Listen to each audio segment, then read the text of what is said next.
Украина аскерлері Славянск yönelişinde рашистлеріне чекілмеге мечбур етті. Баш штабта білдіргенлеріне көре, ишгалжілер Изюм шерінден Славянск yolunda ерлешкен Долина койне ұжымге кечмеге интылғанда муафақиетсізлікке оқырады.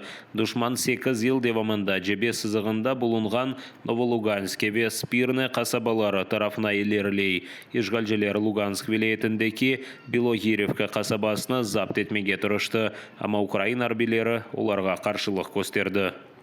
На Донецькому напрямку основні зусилля противника зосереджені на встановленні контролю над територією Луганської області у межах адміністративних кордонів.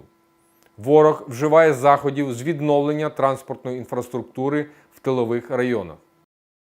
Украина женебінде руслар өз позицияларыны пекітмеге тырыша. Олар чешет артиллерия системаларынан атеш açып, геликоптерлерінен учып, ерлі сакинлерве имайджілерімізні террорға ұғырата.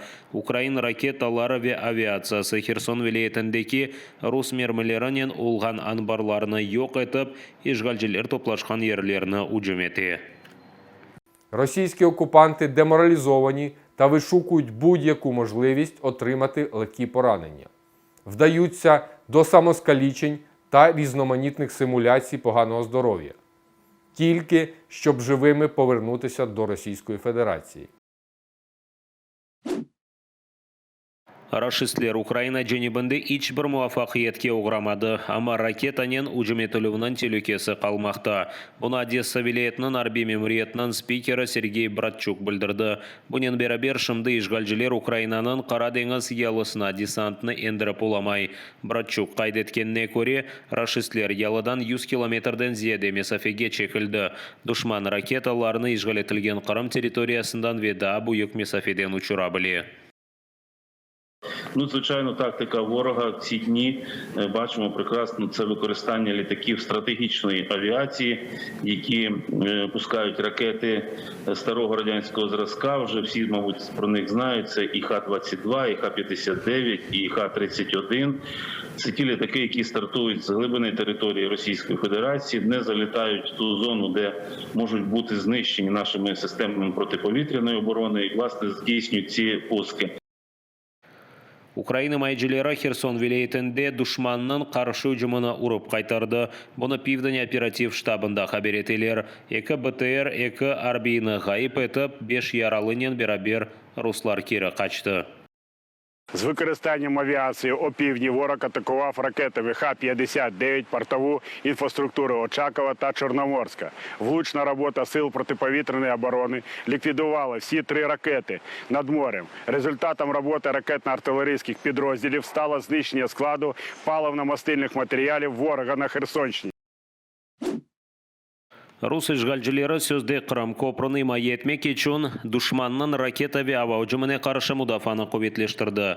Олар машина юлындан 100 метр месафеде. Кемерлердеке ретро-рефлекторларынан олған баржаны чекіп кетірді. Ишгалжілер Украина силялы көбетлері ракетанен ұжым етмеге азыр олғанда ойле баржаны сақты нишан олырақ белгілей біле деп түшіне. Фақат бұл ретро-рефлекторлар Қырым көпіріні тек радиолокация ярдымынен нишанны белгілей білген Нептун кібі геміге қаршы қанатлы ракетадан құртара біле. Ғарп мемлекетлері берген тактик ракета комплекслері нишанны GPS навигация бастасынен белгілей. Апсте тұтылуының мұддеті да 2 айға ұзатылды. Ахмеджетнің ишгалжілер махкемесі санкедерсін оның бірде-бір патлайджым маддеге әлақасы олғанында қабатланған емшіре ве блогер Ирина Даниловичны изоляторда сентябрінің 6-сына қадар қалдырмаға қарар шығарды. Қадын апрелінің 29-ында тұтылғанына бақмадан тевков мұддеті майысының 6-сындан берле сапланы башлады. Тамам окун Иринаны Ахмеджетнің сезосына ташладылар.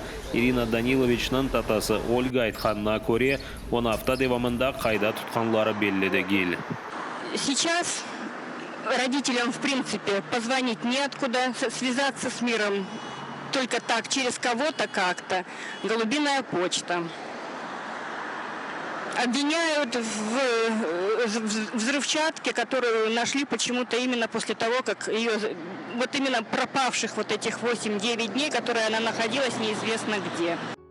Эмшире ве жемаат журналист Ирина Данилович işgal Кырымнан Тибет саасында олған проблемаларын айдыңлатайды.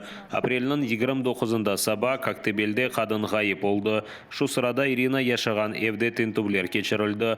Işgalciler onun ana babasından butun cep telefonlarını tutup aldı. Июнь айының башында Русия Адliye Nazirligi Кырымдан olған Эмшире Ирина Даниловичны четел агентlerinin jedveline кірсетті.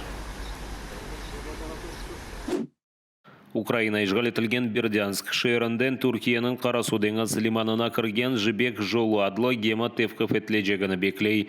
Бұны Түркияде Украина елшісі Василь Боднар білдірді. Оның сөздеріне көре Түркия акиметі жібек жолу гемасында руслар өз мақсулаты оларақ сатмаға істеген Украин боғдайы ола білген аққанда малюмат алды. Шымділі гема тевкіф етілген, оны бошатмақ ясақтыр. Түрк құқық қорчалайжылары геманын весиқалары ве юкына тешкіре. Василь Боднар тешкіровге Украин мутихаслары да желп етлежегіні тахмін ете.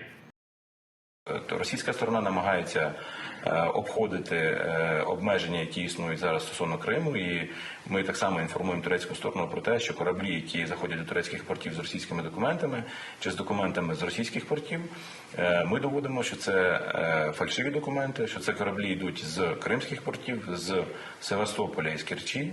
Показуємо всі маршрути. Ми передали вже значну частину документації, яка стосується саме тих кораблів, які нелегально вивозять крадене зерно з території Криму. Ми так само розраховуємо на детальне розслідування, особливо що стосується походження зерна, проведення його аналізу.